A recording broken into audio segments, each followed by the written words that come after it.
I'm going to speak about quite a personal story of why I'm living back in a rural area, and go through three different kind of points. First, I will tell you shortly what's the situation now, in what way I'm working in a rural area. Then I will tell you a bit about family background and why I came into entrepreneurship right here at this place. And then last I will come to more of a rural life and how, let's say, work and other parts of life go together here in a rural area. So first about what I'm doing here.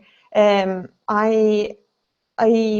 living in the southwest of Finland on a farm, so that is quite close to the sea actually. It's here behind me as well. I grew up in this area, but I was away for about 10 years, living in different places in Finland and also abroad. And now for quite many years, we have had already a company that just a small one, we built a holiday cabin that we are renting out and some other services through the same company. And just recently, half a year ago, I bought part of my dad's farm. So I'm continuing with the farming here, mainly forestry, but also about 7,000 apple trees, which might sound a lot, but it's actually just a few hectares of apples. And I have ordered 5,000 trees more that are coming from Belgium in a couple of years. But I'm part-time farmer and part-time entrepreneur, but also doing NGO job. As Sebastian said in the beginning, many of you know me from many years at Rural Youth Europe office, and I'm still doing some things for Rural Youth Europe, but also doing for other international NGOs. So I'm combining both entrepreneurship and farming with the international work. But first, a little bit about the farming and how going into that. It's not always something that is in your own hand. And many of you who are having the family, maybe at the family farm, knows that it's much about what the family wants for you and what they plan for you as well. Forestry was always part of the plan. I learned from childhood to take care of the forest, but it was more seen as an investment, not as a job. And maybe here also a little bit from a gender perspective and quite traditional family in one way, that it should be the son in the family that continues to be the head of the farm, and so my brother had that role, while I, as a daughter in the family, should go and get an education and find job elsewhere in the way. And well, so I did. I studied architecture, and I did work on that field. I'm still doing some things via the company, but something that was maybe not taken into consideration when partly family also direction here that I should go out and do let's say a normal job, was that when you are brought up in an entrepreneurship context, it gets very deep into you. You can't really take that away, and it's not really possible either to be happy with a 9-to-5 job when you're used to strive for kind of the bigger picture of it. And that's maybe also why I got into youth work at some point, because the project type of work that often is in youth work is very similar to entrepreneurship in many ways, at least if you take it on in that way. So when I was kind of pushed out to do different things, I still always came back to entrepreneurship, and it wasn't really it wasn't even before just some years ago when I saw that actually farming could be one part of that. and I'm happy now to have the apple orchard as well as part of the farming. But it was still a very, I would say, in a way, calculated and informed decision to come back to a rural area. I'm not sure if it's possible to calculate happiness, but in one way, that's what at least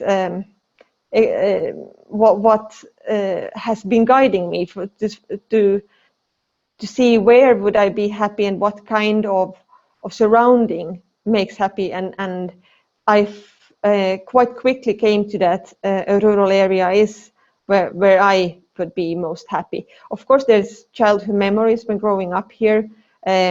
Also, how creative you need to be in a rural area when it's not all served for you, and then that's what I wanted for my child as well. It's about the nature is all around you. You don't need to take transport to get to the forest. You have it just outside, and that's especially useful if you want to be productive and work a lot, because then you have the cold nature just outside. Then, of course, about practicalities. Well, there was a plot to build a house, and I have horses, so it's easier to have them in the countryside.